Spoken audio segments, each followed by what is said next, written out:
Hello guys, welcome to my channel AJ pharma study.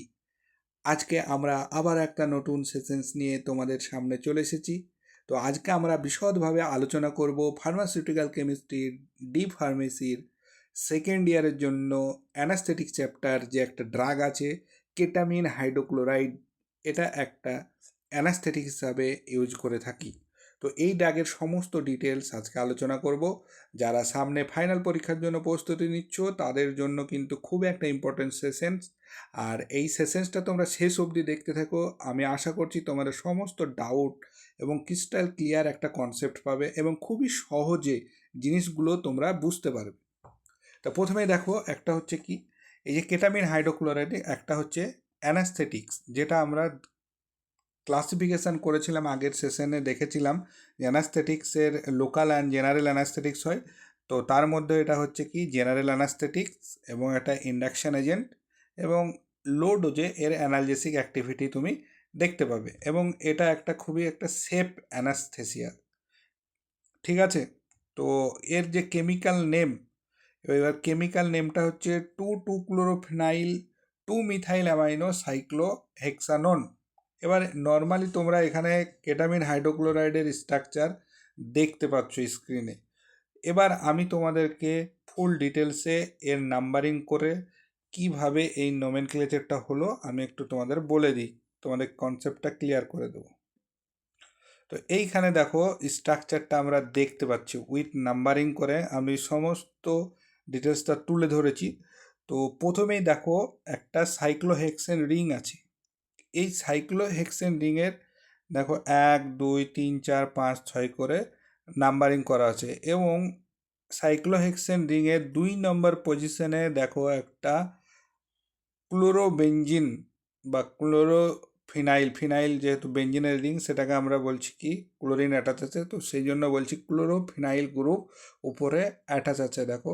আর যেটা আমাদের main ring সেটা হচ্ছে সাইক্লোহেক্সেনের রিং, যেটা আমাদের ব্লু কালারে আছে, আর রেড কালারে যেটা আছে সেটা দেখো টু ক্লোরোফিনাইল গ্রুপস, স্ক্রিনে স্পষ্ট দেখা যাচ্ছে।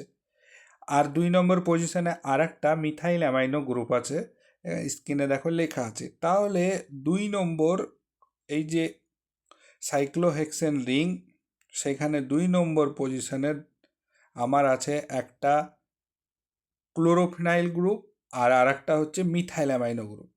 এবার ক্লোরোফিনাইল গ্রুপের 2 নম্বর পজিশনটা যদি তোমরা দেখো, সেখানে দেখো একটা ক্লোরিন অ্যাটাচ আছে, তো সেই জন্য ওটাকে আমরা বলছি 2 নম্বর পজিশনে যেহেতু আছে, সো সেই জন্য ওটাকে বলা হচ্ছে টু ক্লোরোফিনাইল। এবার যখনই আমরা নোমেনক্লেচার করছি আইপ্যাক নেম, এবার এখানে আইপ্যাক নেমটা দেখো 2 নম্বর পজিশনে আছে। তো 2 নম্বর পজিশন, এবার 2 নম্বর পজিশনে একটা আছে টু টু ক্লোরোফিনাইল, যেহেতু 2 নম্বর পজিশনে ক্লোরিন গ্রুপ আছে ক্লোরোফিনাইল, সেই জন্য লেখা হয়েছে। এবার আর একটা দেখো ওই 2 নম্বর পজিশনে আছে NH3, যেটা সেটা হচ্ছে মিথাইল অ্যামাইনো, তো সেই জন্য লেখা আছে দেখো টু মিথাইল অ্যামাইনো। আর এটা একটা যে আমাদের মেন স্ট্রাকচারটা সেটা আছে কি সাইক্লোহেক্সেন, তো সাইক্লোহেক্সেন আছে।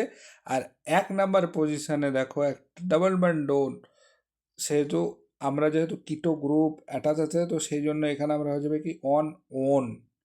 এটা হচ্ছে নোমেনক্লেচারের রুলস। তো সেই জন্য আর একটা HCl আছে, তো সেই জন্য আমরা বলে দেবো কি হাইড্রোক্লোরাইড। তো এটাই হচ্ছে আইপ্যাক নেম বা কীভাবে নোমেনক্লেচারটা হলো, নামকরণ পুরোটাই তোমাদেরকে আমি ডিসকাস করে দিলাম। এরপরে দেখব যে কেটামিন হাইড্রোক্লোরাইড, তো তার নোমেনক্লেচার তো আমরা দেখলাম, তার মলিকুলার ফর্মুলা যদি দেখো C13H16ClNO.HCl। এর মলিকুলার ওয়েট 274.20 গ্রাম পার মোল। এবার আমরা দেখব এই যে কেটামিন হাইড্রোক্লোরাইড তার ফিজিক্যাল এবং কিছু কেমিক্যাল প্রপার্টিজ।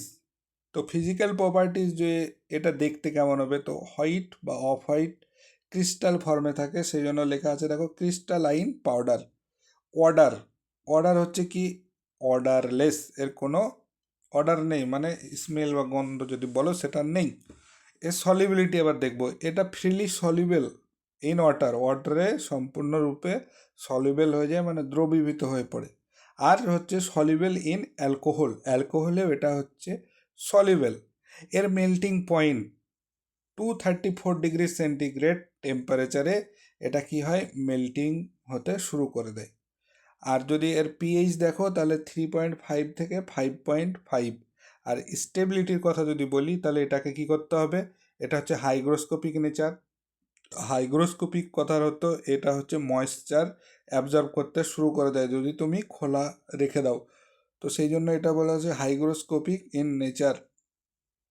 আরেকটা হচ্ছে লাইট থেকে প্রোটেক্ট করতে হবে। এবার এর 5 নম্বর পয়েন্টে দেখো মেকানিজম অ্যাকশন। তো এর আগেও আমি বলেছিলাম যে কিভাবে কাজ করে।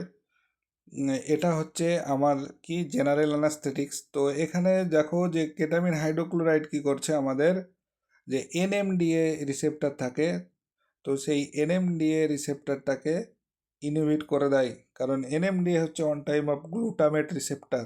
অনেকগুলো রিসেপ্টর থাকে, তো তার মধ্যে গ্লুটামেট রিসেপ্টর হচ্ছে এক্সাইটেটরি ইফেক্ট দেখা দেয়, মানে তোমার পজিটিভিটি সব কিছু, মানে আমাদের অ্যাকশন প্যাটার্ন সেল জেনারেট হবে, নার্ভের ইম্পালস জেনারেট হবে।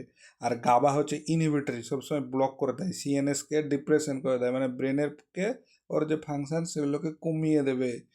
তো যেহেতু এনএমডি রিসেপ্টর কি এক্সাইটেটরি, এবার সেই এনএমডি রিসেপ্টরকে আমি ব্লক করে দিচ্ছি, তাহলে এবার যখনই ব্লক হয়ে গেল তখন আমার কি হয়ে যাবে, তো আমার ইম্পালস ঠিকঠাক আসবে না, মানে আমার নার্ভের উদ্দীপনাগুলো তোমার কমে যাবে।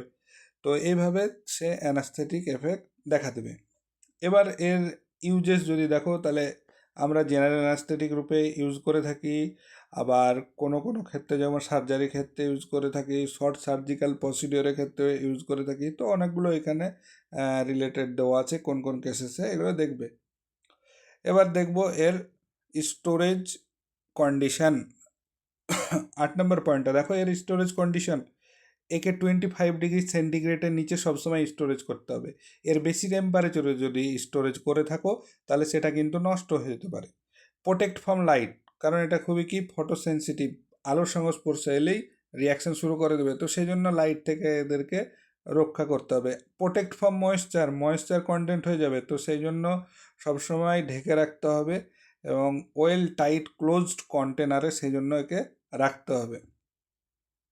Do not fridge, keep out from children, বাচ্চাদের থেকে সবসময় দূরে রাখতে হবে। আর এর যে ডোসেজ ফর্ম আর স্ট্রেংথ, তাহলে কেটামিন যেটা আছে কি ইঞ্জেকশন আইপি ইন্ডিয়ান ফার্মাকোপেয়ারতে পাবো আমরা, যেটা কেটামিন হাইড্রোক্লোরাইড আইপি, আর হচ্ছে ইঞ্জেকশন সলিউশন ফর্মে পাচ্ছ।